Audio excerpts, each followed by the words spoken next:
আমি এসেছি কুষ্টিয়া থেকে, কেউ এসেছে দিনাজপুর থেকে, চট্টগ্রাম থেকে, কত জায়গা থেকে আজকে টাঙ্গাইল, গোপালপুর এই এলাকাতে 201 গম্বুজ মসজিদে যারা আসলেন, আরেকবার খুশি হয়ে বলেন আলহামদুলিল্লাহ। প্রশংসা আদায় করছে আমাদের মালিক মহান রব্বুল ইজ্জাত ওয়াল জালালের দরবারে, যিনি পবিত্র জিলহজ মাস জমার দিন আজানের সাথে সাথে তার ঘর মসজিদে আসার তৌফিক আমাদেরকে ভিক্ষা দিবেন। আলহামদুলিল্লাহ। কোরআনে কারিমে আল্লাহ জানিয়েছেন, ইয়া আইয়ুহাল্লাযীনা আমানু ইযা নুদিয়া লিস-সালাহ মিন ইয়াউমিল জুমআতি ফাসআউ ইলা যিকরিল্লাহি ওয়া যারুল বাই' যালিকুম খায়রুল লাকুম ইন কুনতুম তা'লামুন। ওহে যারা ঈমানের দাবি করো, জমার দিন, বিশেষ করে জমার দিন যখন আজান দেওয়া হয়, দুনিয়ার সব কাজ কাম বাদ দিয়ে নামাজের জন্য তোমরা দৌড়াও। বেচা কিনা, ব্যবসা বাণিজ্য, ক্ষেত খামারে কাজ কাম যত কিছু আছে সব বন্ধ করে নামাজের জন্য দৌড়াও। যালিকুম খায়রুল লাকুম, এটাই তোমাদের জন্য উত্তম, ভালো হবে, এটাই তোমাদের জন্য কল্যাণ হবে। ইন কুনতুম তা'লামুন, যদি তোমরা জানো। সম্মানিত মুসল্লিকরাম, আমরা আয়াতটা পড়ার পরে কিছু বিষয় এখান থেকে নিতে চাই। আল্লাহর ঘোষণা ছিল এটা, জমার দিন আজান হওয়ার সঙ্গে সঙ্গে সব কাজ কাম বাদ দিয়ে নামাজে আসতে বললেন আল্লাহ। এখানে জিকির মানে নামাজ। 1.5-2 ঘন্টা সময় লেগে যায় জমার দিন একেবারে শুরু থেকে শেষ পর্যন্ত নামাজের যত অনুষ্ঠান আদি আছে, কার্যক্রম সব শেষ করতে। আল্লাহ বলেন এটা উত্তম হবে কাজ কাম বাদ দিয়ে যদি আসতে পারো। আমরা চিন্তা করলাম যে কাজ কাম বাদ দিয়ে আসার পরেও আমাদের জন্য কল্যাণ হবে, উত্তম হবে, ভালো হবে, আমাদের উপকার হবে। কেন? কারণ যেই সমাজে নামাজ নেই, নামাজের শিক্ষা নেই, ওখানে যদি কেউ 5 লক্ষ টাকা 1 ঘন্টায় উপায় করে, ওই টাকা নিয়ে তার নিজের প্রতিষ্ঠান থেকে যদি বাড়ি পর্যন্ত আসতে চায়, যে সমাজে নামাজ নেই, যে রাষ্ট্রে নামাজ নেই, সেখানে চুরি আছে, ডাকাতি আছে, ছিনতাই আছে, রাহাজানি আছে, প্রতিমধ্যে যদি তাকে ধরে, সে যদি অর্থ দিতে না চায়, তাকে মেরেও ফেলতে পারে। তার টাকা তো সম্পদ তো নেবেই, তাকে মেরেও ফেলতে পারে। কিন্তু যে সমাজে নামাজ আছে, নামাজের শিক্ষা আছে, ওই সমাজে যদি ও ঘন্টায় 5 লাখ না 10 লাখ টাকা উপায় করে বৈধ পন্থায়, এই টাকাগুলো নিয়ে তার প্রতিষ্ঠান থেকে যদি বাড়িতে যেতে চায়, তার মনের ভেতরে শুধু আল্লাহ বাদে আর কারো ভয় থাকার কথা না। আল্লাহ তাআলা এইটা জানিয়েছিলেন যে নামাজের পরিবেশ যদি সৃষ্টি হয়, নামাজ যদি কায়েম হয়, তাহলে ওই সমাজে চুরি, ডাকাতি, রাহাজানি, ছিনতাই এগুলোর কোনো ভয় থাকবে না। তুমি ঘন্টায় 10 লাখ টাকা উপায় করলেও বাড়ি নিয়ে যাবে নির্বিঘ্নে, নিশ্চিন্তায়। এই জন্য নামাজের এত গুরুত্ব দিয়েছেন। অন্যান্য নামাজেরও গুরুত্ব আছে। জমার দিন বিশেষ করে এটা গরিবদের ঈদের দিন বলা হয়। গরিব মানুষ আমরা যারা আছি এদেশে, 6000 কিলোমিটার দূর এখান থেকে মক্কা মদিনা, এত দূর যেয়ে হজ করা প্রতিদিন তো সম্ভব না। জমার দিন যখন মানুষ আসে মসজিদে, এটা গরিবদের জন্য ঈদের দিন বলা হয়েছে। বলেন সুবহানাল্লাহ। আজকে নামাজের জন্য এসে কোনো মানুষ যদি সামনের কাতারে হুড়োহুড়ি না করে শান্তশিষ্টভাবে বসতে পারে, নবীজি বলেন তাকে একটা উট কোরবানি করার সওয়াব দেওয়া হয়। তা উটের নাম কত বলেন? 15-20 লাখ টাকা। আপনি শুধুমাত্র আজানের সঙ্গে সঙ্গে এসে প্রথম কাতারে একটু বসেছিলেন নামাজের উদ্দেশ্যে, 15 থেকে 20 লাখ টাকা আল্লাহ রাস্তায় সাদকা করার সওয়াব অলরেডি আমরা অনেকে পেয়ে গেছি, আলহামদুলিল্লাহ। এরপরে যে আসে তাকে একটা গরু, এরপরে যে আসে সে একটা ছাগল, এরপরে যে আসে সে একটা মুরগি, এরপরে যে আসে সে একটা মুরগির ডিম। এরপরে যখন ইমাম সাহেব খুতবা শুরু করে দেয়, আলোচনা আরম্ভ করে, তখন ফেরেশতারা এটা লেখা বন্ধ করে দেয়। অন্তত আমরা যারা এর আগে চলে এসেছি আলোচনায়, কোরআনের কথাগুলো শুনছি, আল্লাহ যেন এই সওয়াব থেকে, নেকি থেকে আমাদেরকে বঞ্চিত না করে, বলেন আমিন। জমার দিনের গুরুত্বটা বুঝলাম যে সব কাজ কাম বাদ দিয়ে কেন নামাজে আসতে হয়, কারণ নামাজের পরিবেশ না থাকলে ওখানে নিরাপদ থাকা যায় না। এই জন্য আল্লাহ দিয়েছেন যালিকুম খায়রুল লাকুম, এটা উত্তম হবে তোমাদের জন্য। কল্যাণ, এর ভেতরে ভালো কিছু লুকিয়ে আছে। আমরা যে সমস্ত দেশগুলোতে নামাজের শিক্ষা দেখেছি, আফগানিস্তানে, সৌদি আরবে, এই জায়গাগুলোতে আমরা দেখি নামাজটা তারপর 100% কায়েম আছে আফগানিস্তানে, বাকি কোনো দেশে 100% নামাজ কায়েম নেই। যতটুকু আছে তারা রাষ্ট্রীয়ভাবে, ব্যক্তিগতভাবে তারা নামাজ আদায় করার কারণে তাদের ব্যক্তি, পরিবার, সমাজ, রাষ্ট্রে শান্তির যে ফলগধারা প্রবাহিত হচ্ছে, আমরা ওই পরিবেশ বাংলাদেশেও দেখতে চাই নামাজের মাধ্যমে, ইনশাআল্লাহ। আপনারা চান না? বলেন, আপনারা চান না? আজকের তেলাওয়াতকৃত আয়াত আপনারা মুখস্থ আছে অনেকে, সূরা মাউনের 4 নম্বর আয়াত থেকে আমরা তেলাওয়াত করেছি 7 নম্বর আয়াত পর্যন্ত। নামাজ একটা গুরুত্বপূর্ণ ইবাদত আমার আল্লাহর কাছে। পৃথিবীর যত বিধান সব জিবরাইলকে দিয়ে আল্লাহ পাঠিয়েছিলেন দুনিয়া, একমাত্র নামাজ আর সিয়াম, এই দুইটা আল্লাহ পাক নিজে আরশে মুহাম্মদ রাসূলুল্লাহকে ডেকে নিয়ে তাকে হাদিয়া দিয়েছেন। 50 ওয়াক্ত নামাজ দিয়েছিলেন, 6 মাস ব্যাপী রোজা দিয়েছিলেন। বিশ্বনবী যখন আসছিলেন আরশ থেকে, পথিমধ্যেই জালিলুল কদর নবী হযরতে মুসা পয়গম্বরের সাথে দেখা, ডাক দিয়ে বললেন, ইয়া রাসূলুল্লাহ সাল্লাল্লাহু আলাইহি সাল্লাম, আপনি আল্লাহর সাথে দিদারে গিয়েছিলেন, তার বাড়িতে মেহমান হয়ে কি দিয়েছে মেহমান হিসাবে? নবীজি আনন্দে বললেন, আল্লাহ আমাকে 50 ওয়াক্ত নামাজ দিয়েছে, 6 মাস ব্যাপী রোজা দিয়েছে। মুসা নবী ওই দিন বলেছিলেন, ইয়া রাসূলুল্লাহ, আপনার চাইতে আমার মর্যাদা সম্মান অনেক কম, কিন্তু অভিজ্ঞতা আপনার চাইতে আমার অনেক বেশি। কারণ আপনি দুনিয়ার জীবনে আমার পরে গিয়েছেন, আপনার আগে আমি দুনিয়ার জীবন শেষ করে এসেছি। বাস্তবতা আপনার চাইতে আমি অনেক ভালো জানি। আমি দেখেছি আমার উম্মতের উপরে মাত্র 1 ওয়াক্ত নামাজ ফরজ ছিল, এটাই তারা পড়তো না, এই তারা আদায় করে নাই, পালন করে নাই। আপনি 50 ওয়াক্ত পেয়ে আবার আনন্দে আছেন। আপনার উম্মত তো এত শক্তিশালী, এত মজবুত না। ফিরে যান, মহান আল্লাহকে বলেন তিনি যেন নামাজের সংখ্যা একটু কমিয়ে দেন। তিনি গেলেন, আল্লাহ 5 ওয়াক্ত কমিয়ে দিলেন। আবার যান, আবার কমিয়ে দিলেন। এভাবে কমাতে কমাতে 5 ওয়াক্ত এসে দাঁড়িয়েছে। হযরতে মুসা বললেন, ইয়া রাসূলুল্লাহ, আপনি আর একবার যান। বিশ্বনবী বলেন, মুসা, আল্লাহ আমাকে দিতে চায় আর আপনি খালি কমাতে চান, আমি আর যেতে পারবো না, আমার লজ্জা করে। যা পেয়েছি এটাই আমার যথেষ্ট, থাক, আমার উম্মত পারবে আমার আশা। 6 মাস রোজা দিয়েছিলেন, কমাতে কমাতে সে 1 মাসে দাঁড়িয়েছে। বিশ্বনবীকে আল্লাহ জানিয়ে দিলেন, হে রাসূল, আমি কিন্তু 50 ওয়াক্ত লিখে ফেলেছিলাম। যেহেতু আমার লিখিত কোনো জিনিস পরিবর্তন হয় না, ওয়াতাম্মাত কালিমাতু রাব্বিকা সিদকাও ওয়া আদলা লা মুবাদদিলা লিকালিমাতি ইলা আখির আয়াত। সূরা আনামের 115 নম্বর আয়াতের প্রথম অংশে আছে, আল্লাহ পাক বলেন, আমার যে কালাম, আমার কথা, এটা পরিপূর্ণ সত্য এবং ইনসাফ দিয়ে। 3 নম্বরে আমার কথা কোনোদিন রদ বদল হয় না, পরিবর্তন হয় না। আমি তো আপনাকে লিখেই দিয়েছিলাম 50 ওয়াক্ত নামাজ পড়া লাগবে, 6 মাস রোজা রাখা লাগবে। আপনার কনসিডারের কারণে আমি কমাতে কমাতে পর্যন্ত এসে দাঁড়িয়েছি। আপনার উম্মতদেরকে বলবেন, তারা যদি এতটুকু আদায় করতে পারে, আমি 50 ওয়াক্ত নামাজের সওয়াব দিয়ে দেব। বিশ্বনবী এই জন্য পৃথিবীতে যত কিছুর গুরুত্ব দিয়েছেন, সবচাইতে বেশি গুরুত্ব দিয়েছেন 2টা জিনিসের।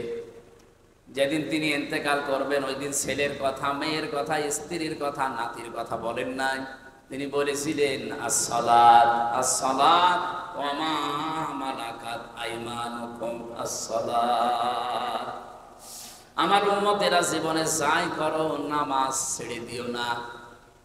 আর অধীনস্থ লোক যারা আছে এদের সাথে ভালো ব্যবহার করবা।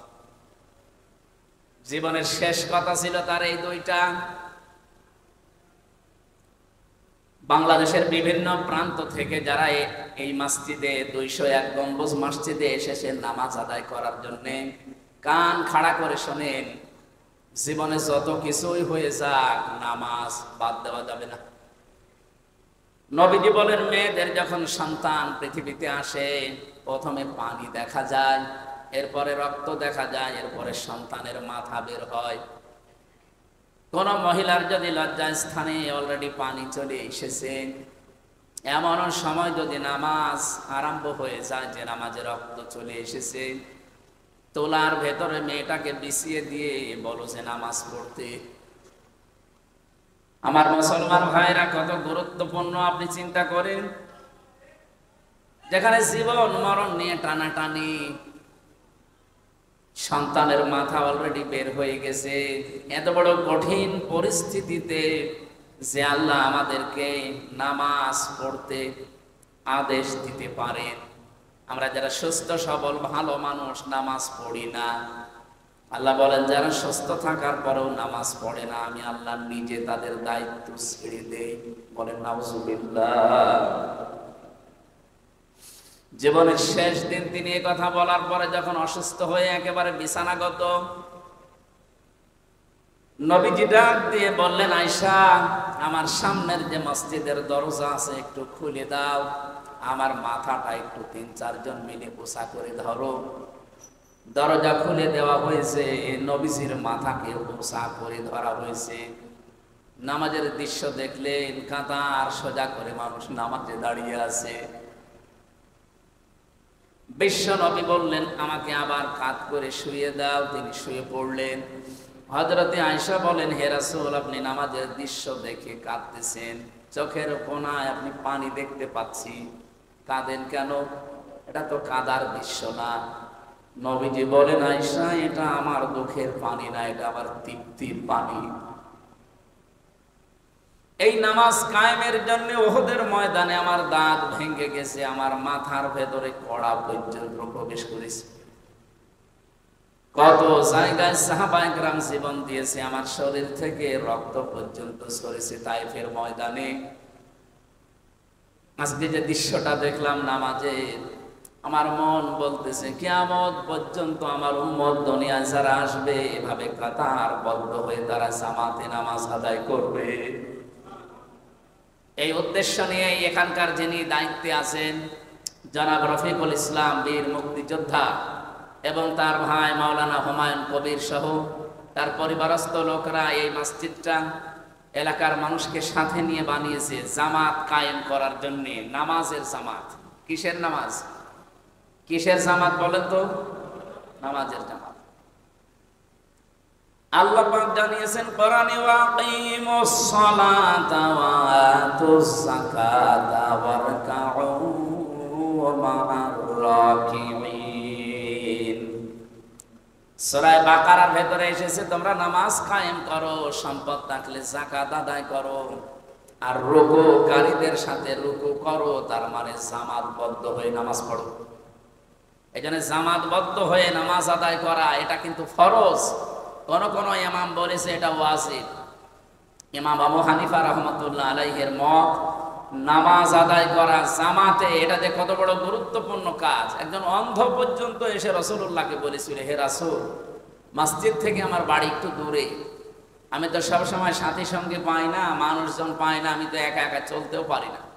নামাজের জামাতের যে গুরুত্বের কথা আপনি বলছেন, আমি তো এগুলো পাবো না, আমাকে একটু ছাড় দেওয়া যায় না, রুখসত দেওয়া যায় না?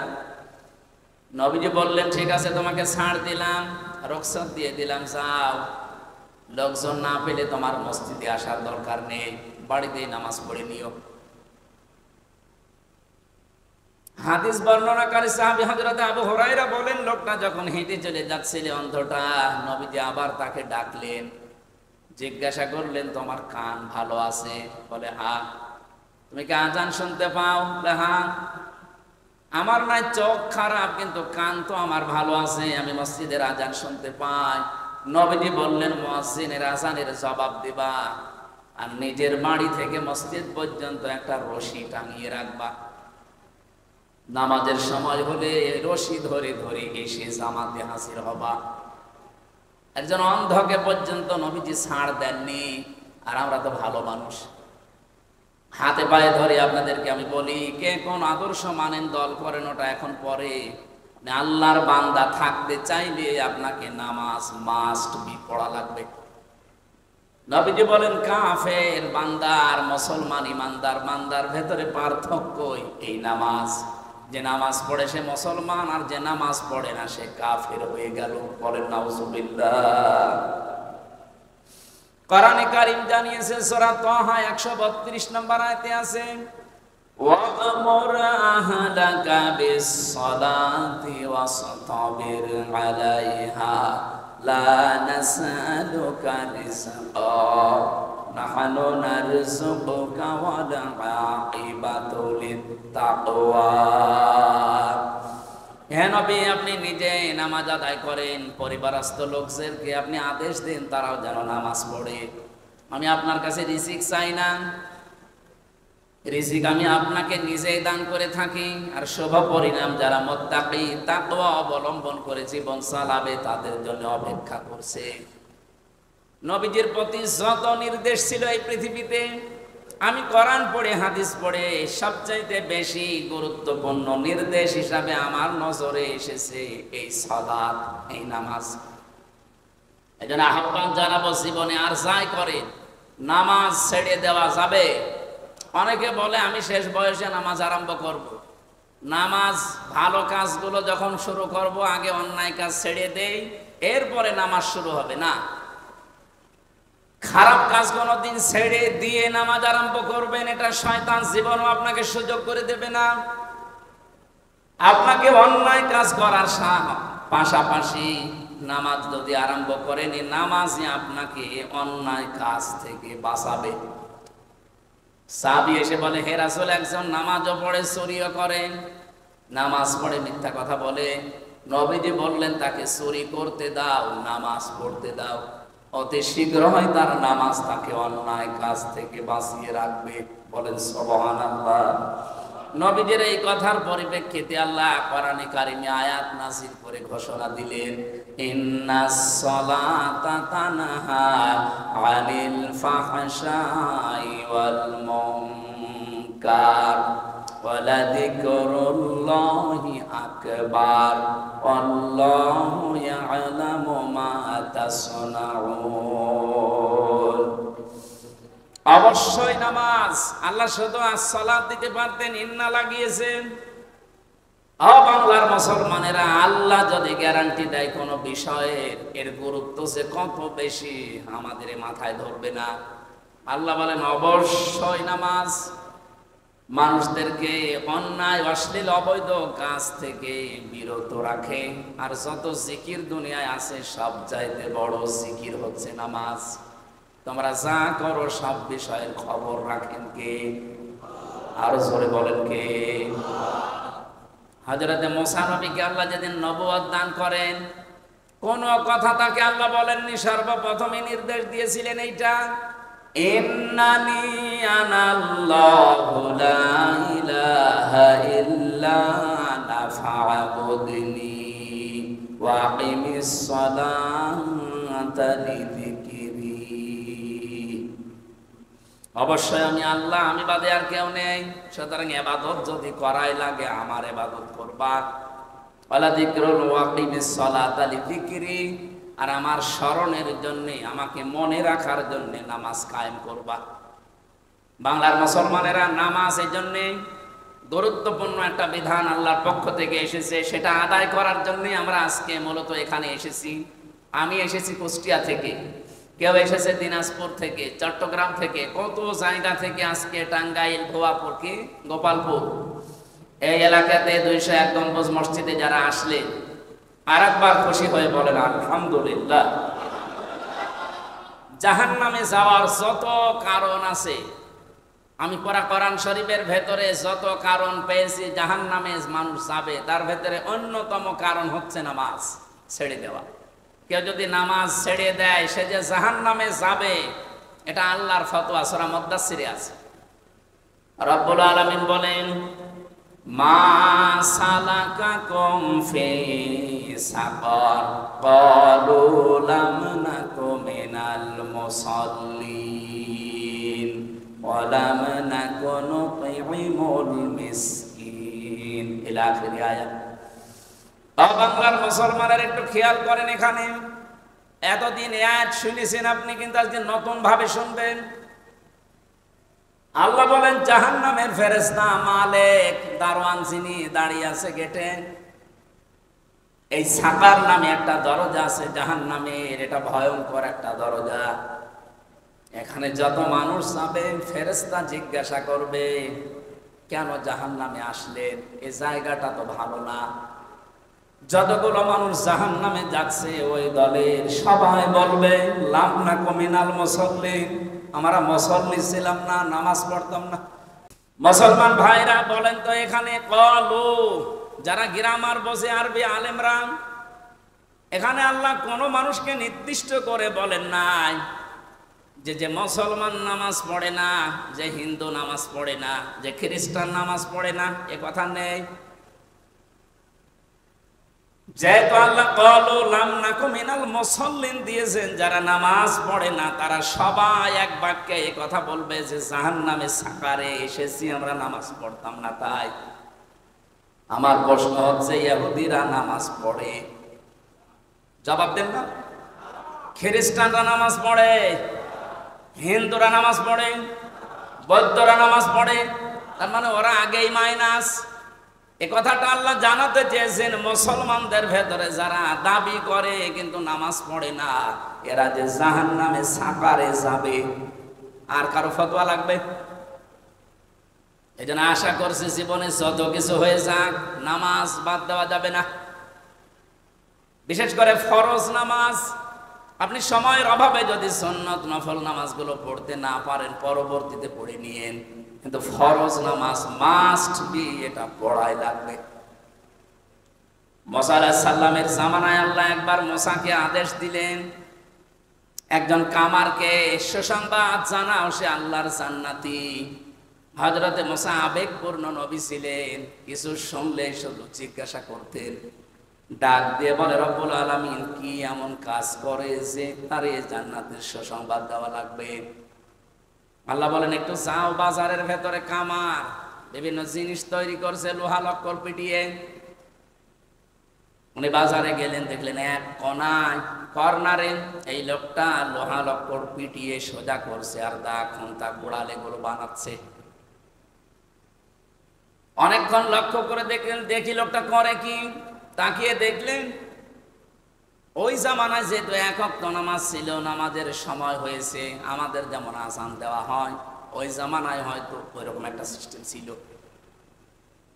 যেই নামাজের সময় হয়ে গেছে, ওর মগর ছিল মাথার উপরে, লোহা পিটাচ্ছিল, আবার তুলছিল, আবার পিটাচ্ছিল। নামাজের সময় হওয়ার সঙ্গে সঙ্গে লোহাটা ছিল মাথার উপরে, মগর দিয়ে পিটাবে না, পেছন দিকে ফেলে দিয়ে তাড়াতাড়ি করে নামাজে দাঁড়িয়ে গেছে। হযরতে মুসা দৃশ্য দেখার পরে বলে, রব্বুল আলামিন, আমি বুঝতে পেরেছি তোমার বিধান পালন করার জন্য যে লোকটা এত বেশি পাগল, তাকে তুমি জান্নাত না দিয়ে পারো না। আপনার আমারও জীবনের এটা আল্লাহ দেখবেন। কত মানুষ দোহাই দেয় যে আমার কাজকর্ম এত বেশি, আমি নামাজ আদায় করতে পারি না রাষ্ট্রের দায়িত্ব পালনের জন্য। আপনি বিশ্বাস করতে পারেন, আপনি জাহান্নামে যদি যান, একা একা থাকবেন না, আপনার সাথে জাহান্নামে থাকবে ফেরাউন। কে বলেন? বলেন। রাষ্ট্রের দায়িত্বে ছিল, আল্লাহর বিধান মানে নাই। আপনিও রাষ্ট্রের দায়িত্বের দোহাই দিয়ে আল্লাহর বিধান। রাষ্ট্রের দায়িত্বে থেকে যারা নামাজ পড়তে পারেন না, নামাজের শিক্ষা নিতে পারেন না, আপনি বিশ্বাস করতে পারেন আপনি জাহান্নামে যাবেন, আর আপনার সঙ্গী হবে ফেরাউন আর নমরুদ, সাদ্দাত। বলেন নাউজুবিল্লাহ। যারা দেশের দায়িত্বে আছেন, মন্ত্রিত্ব চালান, যারা এমপি হবে সামনে, এই মানুষগুলো যদি বলে আমার এত বড় বড় দায়িত্ব দিয়েছে দেশের, আমি পড়তে পারি না, নামাজ সময় পাই না, কিয়ামতের দিন তাদের হাসর হবে হামানের সাথে, কারণ হামান মন্ত্রী ছিল। আমার তো মনে হয় বাংলার বহু মন্ত্রী কিয়ামতের দিন জাহান্নামে হামানের সাথে থাকবে। আগামীতে এরকম মন্ত্রী আমরা দেখতে চাই? বলেন। আমরা তো এমপি মন্ত্রী এমন চাই যারা কোরআন বুকে নিয়ে সংসদে যে নামাজের বিল আগে আনবে। এরকম এমপি এরকম মন্ত্রী চান না। আল্লাযীনা ইম্মাক্কান্নাহুম ফিল আরদি আকামুস সালাত। আমি যদি মুসলমানদেরকে রাষ্ট্রীয় ক্ষমতা দেই, তারা সর্বপ্রথম সংসদ অধিবেশন বসার প্রথমেই কাজ করবে নামাজের বিল আনবে। আজ 54 বছর আমরা দেখতে পেলাম এদেশে বারবার মুসলমানেরা যায়, কিন্তু আজ পর্যন্ত এই বিলটা কোনো মুসলমান আনে নাই। এই কথা বলে না কেন? আগামীতে একটা পরিবেশ এই দেশে তৈরি হয়ে গেছে। একজন হিন্দু মহাজোটের মহাসচিব গোবিন্দচন্দ্র পরামানিক কয়েকদিন হলো উনি জানিয়েছে, দেশ 54 বছর তো দেখলাম যারা আশা দিয়েছে আমাদের কাঙ্ক্ষিত মানের শান্তি দিতে পারে নাই। আমরা চাচ্ছি এবার যেন ইসলাম এই দেশে রাষ্ট্রীয় ক্ষমতায় যায়, তাহলে আমরা কাঙ্ক্ষিত মানের শান্তি পাবো। একজন হিন্দু মানুষ যদি এ কথা বলতে পারে, আপনাকে কি পাগলা কুত্তায় কামড় দিয়েছে? আপনার এ কথা বলা উচিত ছিল না? যে সব দেখা শেষ এবং কোরআনের বাংলাদেশ এবার দেখতে চায়। এখানে যিনি নমিনি আছেন মাওলানা হুমায়ুন কবির, বাংলাদেশে এরকম যদি 300 এমপির ভেতরে 151 জন হুমায়ুন কবিরের মতো মানুষ কোরআন বুকে নিয়ে সংসদে ঢুকতে পারে, এবার প্রথম অধিবেশনেই তারা নামাজের বিল আনবে। এটাকে যদি কেউ রাজনীতি মনে করেন, তা আপনি আরো 100 বছর পেছিয়ে যাবেন। কারণ নামাজের পরিবেশ তৈরি না হলে, দেখলেন নাকি বললাম যে 5 লাখ টাকা নিয়ে বাড়ি পর্যন্ত যেতে পারবেন না, রাস্তায় ডাকাতি হবে, ছিনতাই হবে, রাহাজানি হবে, জীবনও যাবে, সম্পদও যাবে। তো নামাজের পরিবেশ যেখানে আছে, আপনি আফগানিস্তানে যান, কোনো ভয় নেই আল্লাহর ভয় বাদে। আপনার টাকা 20 লাখ না 20 কোটি টাকা যদি আপনি নিয়ে যান বাড়িতে, শুধু আল্লাহর ভয় ভেতরে থাকবে, চুরি ডাকাতি ছিনতাই রাহাজানির কোনো ভয় নেই। আমরা ওইরকম একটা দেশ গঠন করতে চাই যেখানে আল্লাহর ভয় ছাড়া কোনো ভয় থাকবে না।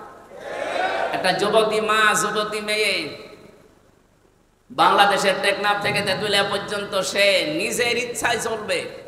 তার যত সম্পদ শরীরের ভেতরে থাক, তার ভয় থাকবে শুধু ভেতরে আল্লাহ। কার? অন্য কোনো ভয় তার ভেতরে আর জায়গা পাবে না, কারণ সেরকম পরিবেশ তৈরি করা হবে ইনশাআল্লাহ।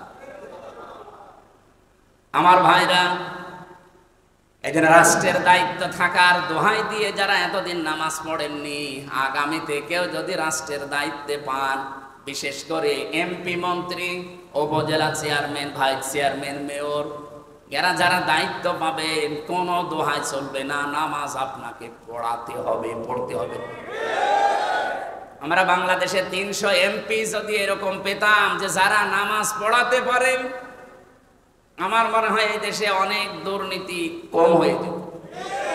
এক একজন এমপির আন্ডারে যত বাজেট হয়, আমি এই দেশ সম্পর্কে যতটুকু জানি, সেদিন এক রাজনীতিবিদ আমাকে বলছিল যে আমি সারা জীবন রাজনীতি করছি, আমি দেখেছি এই দেশে যত বাজেট হয় রাস্তার কালভার্টের জন্যে,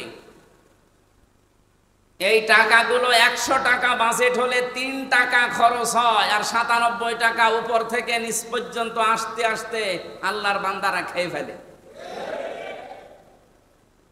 বলেন তো, এই যে রাস্তাটা, এটা 100 টাকা দিয়ে বানালে 100 বছর যাওয়ার কথা, যদি 3 টাকা দিয়ে বানায় 3 বছর, আর 3 বছর পরে দেখবেন রাস্তা হয়ে গেছে ডেলিভারি রোড। কথা বলে না কেন? আমার মনে হয় এই গোপালপুর থেকে যদি হাসপাতাল পর্যন্ত কোনো মেয়ে লোকের পেটে সন্তান থাকে 8 মাস, 9 মাস, 10 মাস, পরে যদি নিয়ে যান, এমন এমন রাস্তা আছে, ও হাসপাতালে যাওয়ার আগেই সন্তান রাস্তায় হয়ে যাবে। অনেকে আবার বলছে এটাও তো ভালো, খরচ তো বেশি গেল। কত বড় শয়তান! আমি এ কথা আন্দাজে বলছি না, গ্যারান্টি আছে এবং আমার কাছে তথ্য আছে, আমার দাদা নিজে চেয়ারম্যান ছিলেন, উনি আমারে বলতেন বেঁচে থাকা অবস্থায় যে যত টাকা বাজেট হয় রাস্তার জন্য সবগুলো যদি আমরা খরচ করতে পারতাম, ডানে বামে যদি না যেত, এদেশে 1 ইঞ্চি রাস্তা কাঁচা থাকার কথা না। আমি বাইরের দেশে, বিশেষ করে Singapore, Malaysia, Thailand, Bahrain, Indonesia, এই সমস্ত দেশগুলোতে যখন গিয়েছি, তাদের রাস্তার যে অবস্থান, তাদের 100 টাকা রাস্তায় বাজেট হলে 97 টাকা খরচ হয়, 3 টাকা এদিক ওদিকে যায়। আর আমাদের 3 টাকা খরচ হয়, 97 টাকা মেরে খায়। আমরা দাঁড়াবো কি করি? কি কথা বলেন এখন? কিন্তু আপনাদের এখানকার যিনি নমিনি, বাংলাদেশ জামাত ইসলামী থেকে যাকে দেওয়া হয়েছে মাওলানা হুমায়ুন কবির, আমিরে জামাত ডাক্তার শফিকুর রহমান হাফিজাহুল্লাহ, উনি ঘোষণা দিয়েছেন এই দেশে 300 এমপি জামাত থেকে মনোনয়ন দেওয়া হয়েছে। এরা যদি পাস করে, এদের 5 বছর পরে 1টা টাকা বাড়বে না, যা আছে আরো কমে যাবে। আমি গ্যারান্টি চাই, বাংলাদেশে এখনো 73টার উপরে রাজনৈতিক দল আছে, সব দল যেন এই ঘোষণা দেয় যে আমার দল থেকে কেউ এমপি হলে 5 বছর পরে তার 1টা টাকা বাড়বে না, যা আছে আরো কমে যাবে। আমার মনে হয় অন্য দল থেকে অনেকে এমপি দাঁড়াবে না, বলবে ও দরকার কি আমার। কারণ অন্য দল তো আমরা 54 বছরে দেখলাম, ওরা 20 কোটি টাকা যদি নির্বাচনে খরচ করে, 5 বছরে 100 কোটি টাকার মালিক হয়। আর মাওলানা হুমায়ুন কবির 20 কোটি না, 20 টাকাও খরচ করবে না, এজন্য তার 20টা টাকা বাড়বেও না। আমরা গ্যারান্টি দিতে পারি যে টাকা বাজেট হয়, এই টাকা যদি এলাকার মানুষকে দেওয়া যায়, ভেসে যাবে। এত টাকা বাজেট হয়, হাজার হাজার কোটি টাকা আসে, কিন্তু মন্ত্রণালয় থেকে শুরু করে, সচিবালয় থেকে শুরু করে, এই গ্রামের মেম্বার পর্যন্ত আসতে আসতে 97 টাকা শেষ, 3 টাকার কাজ হয়। রাস্তা টিকবে কি করে? এই দেশটাও মালয়েশিয়ার মতো দাঁড়িয়ে যাওয়া সম্ভব, শুধুমাত্র এই দেশে এই নামাজের শিক্ষাগুলো আছে, এইটা চালু করে দেয়। এই জন্য নামাজ আমরা অনেকে পড়ছি, নামাজ পড়ার পরেও আমাদের চরিত্র সংশোধন হচ্ছে না। আল্লাহ রাব্বুল আলামিন আমার তেলাওয়াতকৃত আয়াতে এটা জানিয়েছেন। আমি আরেকটু বলতে চাই, কিয়ামতের ময়দানে সবচাইতে বেশি অপমান করা হবে বেনামাজি মানুষদেরকে। আল্লাহ পাক বলেন, ইয়াউমা ইউকশাফু আন সাকি ওয়া ইউদআউনা ইলাস সুজুদি ফালা ইয়াস্তাতিউন খাশিআতান আবসারুহুম তারহাকুহুম যিল্লাহ ওয়া ক্বাদ কানু ইউদআউনা ইলাস সুজুদি ওয়া হুম সালিমুন। পায়ের গোছা যেদিন খোলা থাকবে, তার মানে কিয়ামতের ওই কঠিন ময়দানে মানুষদেরকে ডাক দেওয়া হবে, একটু সেজদা দাও দেখি আল্লাহকে। দুনিয়ায় যারা বেনামাজি ছিল তারা সক্ষম হবে না আল্লাহকে সেজদা দিতে। লাঞ্ছনা, অপমান, অপদস্থ তাদের চেহারার ভেতরে ঝেঁকে বসবে, ফুটে উঠবে। আল্লাহ আমাদেরকে যেন রক্ষা করেন, বলেন আমিন। নামাজ পড়লেই যে পুরস্কারের কথাগুলো শুনলেন, নামাজ না পড়লে কি, সেইটা আজকের আলোচনার বিষয়। ফাওয়াইলুল লিল মুসাল্লিন, আল্লাহ বলেন ধ্বংস হয়ে যাক ওই মানুষগুলোর জন্য, আক্ষেপ, আফসোস যারা নামাজ পড়ে। এতক্ষণ তো না পড়লে কি হয় শুনলেন, এখন শুনছি নামাজ পড়লেও সমস্যা। ফাওয়াইলুল লিল মুসাল্লিন, মুসল্লিদের জন্য আক্ষেপ, আফসোস, মুসল্লিরা ধ্বংস হয়ে যাবে। তাহলে মুসল্লি না হওয়াই ভালো ছিল। নামাজ না পড়লে এতক্ষণ শুনলেন কি কি হয়, কত রকমের যন্ত্রণা সামনে আসতেছে। আর নামাজ পড়লেও সমস্যা। কোন নামাজ পড়লে সমস্যা? আল্লাযীনা হুম আন সালাতিহিম সাহুন, ওই নামাজিগুলোর জন্য ধ্বংস, ওই নামাজিগুলোর জন্য আক্ষেপ, আফসোস যারা নামাজ সম্পর্কে উদাসীন, বেখবর। সাহুন শব্দের ব্যাখ্যা আমি তাফসিরে পেয়েছি 4টা। এদিকে তাকান। এই পৃথিবীতে যারা নামাজ পড়ে কিন্তু 4টা বিষয় তারা মানে না, ওই মানুষগুলো নামাজ পড়েও ধ্বংস হবে, জাহান্নামে যাবে।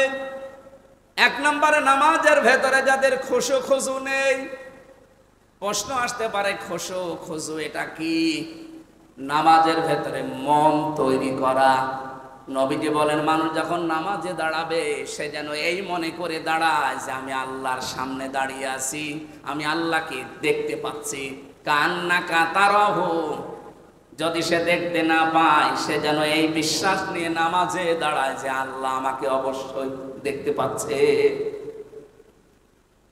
আমার তো মনে হয় পৃথিবীর কোন ইবাদত আর লাগার কথা না, শুধু নামাজই যথেষ্ট হেদায়েত পাওয়ার জন্য। আপনি যদি এই মন নিয়ে দাঁড়াতে পারেন যে আমি আল্লাহকে দেখতে পাচ্ছি, যেমন হযরতে তালহা রাদিয়াল্লাহু তাআলা আনহু পেয়েছিলেন। তিনি নামাজে দাঁড়িয়ে আছেন, তার বাচ্চাটা ছোট্ট বাচ্চা খেলা করছিল, পাহাড়ি এলাকা থেকে একটা সাপ এসে জড়িয়ে ফেলেছে। নামাজ শেষ পর্যন্ত নামাজে আছে, স্বামী নামাজে আছে, স্ত্রী চিন্তা করলেন রাখা যাচ্ছে না, কি করা যায়? আশপাশের লোকজন নিয়ে এসে সাপটাকে মেরে বাচ্চাটাকে বিপদমুক্ত করে বসে আছে। নামাজ শেষ করে তিনি জিজ্ঞাসা করলেন স্ত্রী, এতগুলো মানুষ বাড়ির ভেতরে কি করেন? হযরতে তালহার স্ত্রী বলে, স্বামী আমার, আপনি যখন নামাজে দাঁড়িয়েছিলেন একটা সাপ এসে জড়িয়েছিল বাচ্চাটাকে, আপনি নামাজে আছেন এই জন্য আপনাকে ডাকি নাই। আমরা সাপটাকে বিপদ মেরে ফেলেছি, বাচ্চাটাকে বিপদমুক্ত করেছি। এতগুলো কাজ সব যে আপনার চোখের সামনেই তো ঘটতেছে, আপনি কিছুই কি টের পাননি? হযরতে তালহা বলেন স্ত্রী, আমি যখন নামাজে ছিলাম আমার আল্লাহর সাথে আমার কথা হচ্ছিল। নামাজের ভেতরে যখন মন এদিকে ওদিকে চলে যায় ওই নামাজ আর নামাজ থাকে না। আমি যখন তেলাওয়াতে বলছিলাম আলহামদুলিল্লাহি রাব্বিল আলামিন, আমি যেন শুনতে পাচ্ছি আমার মাবুদ আমাকে জবাব দিচ্ছে, সাদ্দাকতা ইয়া আবদি, আমার বান্দা সত্য কথা বলেছে। জোরে বলেন সুবহানাল্লাহ। তারা নামাজের ভেতরে আল্লাহর শব্দ শুনতে পেয়েছে। আর আমরা নামাজের ভেতরে কয়টা ফ্যান আছে গুনি নেয় কি? খোশো নামাজে লাগবে। নামাজের ভেতরে যে 19টা কারণ আছে নামাজ নষ্ট হয়ে যাওয়ার, ভেঙে যাওয়ার, তার ভেতরে অন্যতম কারণ এই নামাজে মন এদিক ওদিকে চলে যাওয়া। মানুষ আমরা যা আমাদের ইমানের যা অবস্থা এদিক ওদিকে যাবে, কিন্তু ফিরিয়ে নিয়ে আসা লাগবে আমাদের। আল্লাহ আমাদেরকে ওই রকম ফিরানোর তৌফিক দেন, আমিন। 2 নম্বরে নামাজে খোশো হলেই শুধু হবে না, নামাজের ভেতরে ইমাম নির্বাচন করা লাগবে ইমামের মতো। এখান থেকে নামাজ শিক্ষা দেয় আমাদের ব্যক্তি, পরিবার, সমাজ আর রাষ্ট্র চালাতে। এই মসজিদটার ইমাম যিনি আছেন তাকে নিয়োগ দেওয়ার জন্য কত কিছু আপনারা দেখেছেন। বলেন তার দাড়ি সুন্নতি কায়দায় আছে কিনা, সে নিজে ইসলামের উপরে চলে কিনা, এমনকি তার পরিবার পর্যন্ত পর্দায় থাকে কিনা, এইটাও দেখা হয়েছে। হয়নি? বলেন বলেন। অথচ বাস্তবতা আমরা এইটা যদি আর সমাজে আর রাষ্ট্রে নিয়ে যেতে পারতাম, যে একটা মসজিদের ইমাম মাত্র 1 ঘন্টা নামাজ পড়ায় 24 ঘন্টার ভেতরে, 24 ঘন্টায় মাত্র 1 ঘন্টা তার দায়িত্ব নামাজ আদায় করানো। এর জন্য যদি এত কিছু দেখা লাগে, তারপরও তো বাংলাদেশে কোনো মসজিদের ইমাম খতিবের কাছে কোনো বাজেট আসে না। আসে? বলেন বলেন। এনাকে নিয়োগ দেওয়ার জন্য এত কিছু দেখছেন, তাহলে যে এই দেশের যিনি মেয়র হবেন, যিনি উপজেলা চেয়ারম্যান হবেন, যিনি ইউনিয়নের চেয়ারম্যান হবেন, যিনি এমপি হবেন, 4.5 লাখ 5 লাখ মানুষের দায়িত্ব যার ঘাড়ের ওপরে, আর যিনি প্রধানমন্ত্রী হবেন, রাষ্ট্রপতি হবেন, 18 কোটি মানুষের দায়িত্ব যার ঘাড়ে।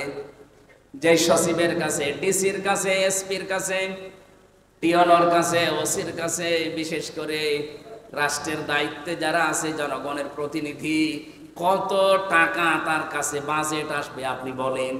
এই লোকটার চরিত্র আপনাদের ইমাম মুফতি আব্দুল্লাহ সাহেবের চাইতে 100 গুণ ভালো হওয়া লাগবে।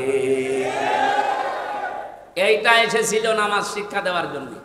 এই শিক্ষাটা আজ আমরা নিতে পারি না। এই শিক্ষার কথা বলতে গেলে তখন রাজনীতি বলে।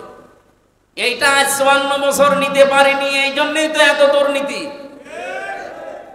আমরা আগামী থেকে এই দৃশ্য আর দেখতে চাই না। নামাজের এই দ্বিতীয় পয়েন্ট যেটা, এটা আমাদের সময় এসে গেছে।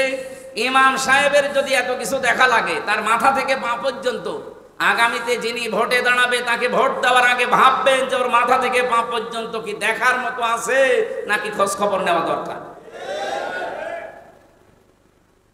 আমার মনে হয় বাংলাদেশে আর কিচ্ছু লাগবে না, নামাজের এই 4টা শিক্ষা যে আছে এগুলো মেনে নিলে এদেশে ইসলাম আগামীতে কায়েম হতে বাধ্য, আর কিচ্ছু লাগবে না। কারণ 92% মুসলমান এখানে, অন্যান্য ধর্মের যারা আছে তারাও চাচ্ছে যে ইসলাম আসুক, আমরা নিরাপদে থাকতে পারবো। কয়েকদিন আগে হিন্দু, বৌদ্ধ, খ্রিস্টান ঐক্য পরিষদের ব্যানারে বাংলাদেশ জামাত ইসলামীর ডাকে একটা অনুষ্ঠান হয়েছিল কুষ্টিয়ায়। আমাকে আলোচনা করার জন্য 10 মিনিট সময় দিল। আমি বললাম, হিন্দু দাদাদেরকে, খ্রিস্টানদেরকে, বৌদ্ধদেরকে আপনারা কথা বলতে দেন তো।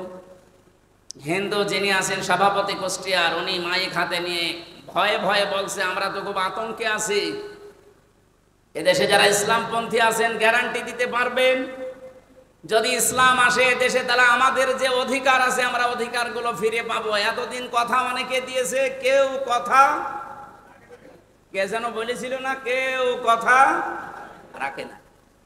আমরা ওই দিন গ্যারান্টি দিয়েছি, ইসলাম যদি সত্যি এবার আসে, সংখ্যালঘু সংখ্যাগুরু বলে বাংলাদেশে কিছু থাকবে না। সবাই এই দেশের বৈধ এবং সম্মানিত নাগরিক আমরা। আর আমাদের সম্মান সরাসরি দিয়েছে আমাদের আল্লাহ। ওয়ালাকাদ কাররামনা বানি আদম, বনি আদম সন্তানের সম্মান কে দিয়েছে? আল্লাহ বলেননি ওয়ালাকাদ কাররামনা বানি মুসলিমিন, আমি মুসলমান সন্তানদের সম্মান দিয়েছি না, বনি আদম সন্তান যারা তারাই সম্মানিত। কিন্তু দুঃখজনক হলেও সত্য, এই 54 বছরে সবচাইতে বেশি সিনিমিনি খেলা হয়েছে এই আদম সন্তানের সম্মান নিয়ে। সম্মানিত মানুষদের কোনো সম্মান ছিল? বলেন। আপনাদের এই আসনের সাবেক মন্ত্রী যিনি, আলহাজ আব্দুল সালাম পিন্টু ভাই, নাম শোনেননি? এই লোকটা 17 বছর জেল খেটে আমার সাথে ছিল 3 বছর,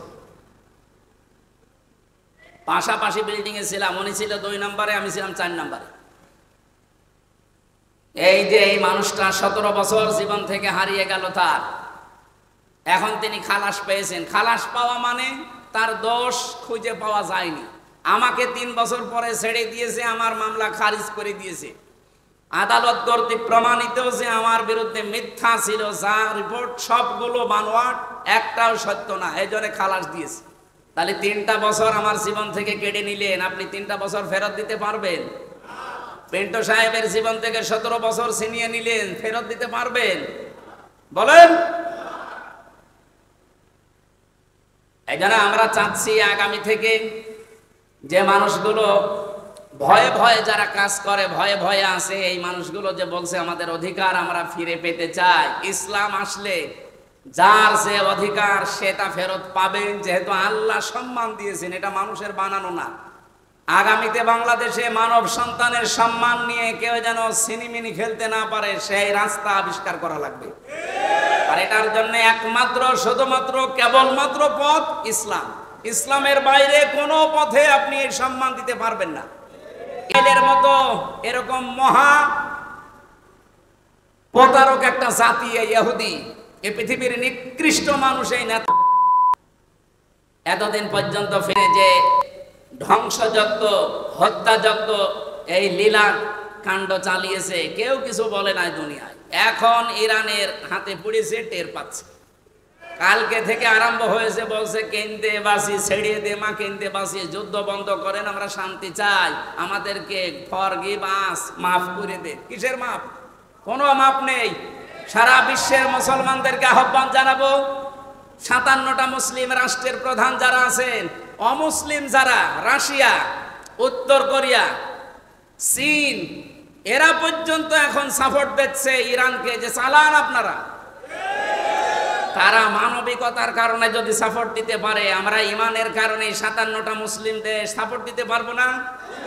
এখন এই আকীদার প্রশ্ন বাদ দেন, সব সময় আমরা থাকবো জালেমের বিরুদ্ধে, মাজলুমের পক্ষে। সুতরাং ইরান যা করছে, পৃথিবীর নিকৃষ্ট জাতি ইহুদিদের মানচিত্র যেন দুনিয়ায় না থাকে, আমরা এইটা চাই। সর্বাত্মক সহযোগিতার আশ্বাস আমরা দিতে পারবো না ইনশাল্লাহ। আমরা নামাজের পরিবেশ কায়েমের মাধ্যমে, আমাদের দেশে শান্তি আমরা স্থাপন করতে চাই। 3 নম্বরে যারা ধ্বংস হবে নামাজ পড়ার পরেও, যারা নামাজে যেটা পড়ে ওইটা বোঝে না। আর আমার মনে হয় বাংলাদেশে এরকম মানুষ 100 জনের 95 জন। এই জন্য আমরা নামাজের যা তেলাওয়াত করি পড়ি এটা যেন বুঝি, সেই সিস্টেমগুলো চালু করার দরকার। 4 নম্বরে নামাজের ভেতরে ইমাম সাহেব ভুল করলে যেমন আল্লাহু আকবার বা সুবহানাল্লাহ বলে লুকমা দেওয়া লাগে, ভুল ধরা লাগে, আমরা যাদেরকে সামনে পাঠাবো, সে এমপি হোক, মন্ত্রী হোক, উপজেলা চেয়ারম্যান হোক, মেয়র হোক, যে যে দায়িত্বে থাকবে, 64 জেলার 64 জন ডিসি, এসপি, এএসপি, টিওনো, ওসি যারাই দায়িত্বে আছে 1628 জন মানুষ। কত?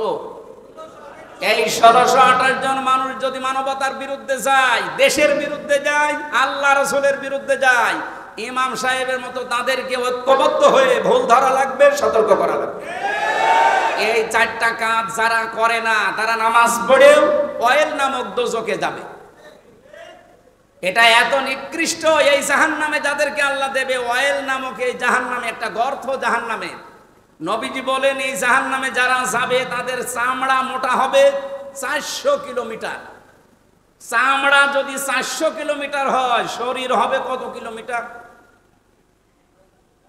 আমি গায়রুনের ব্যাখ্যা পড়েছি তাফসিরে, ওয়াইলুনের ব্যাখ্যা পড়েছি।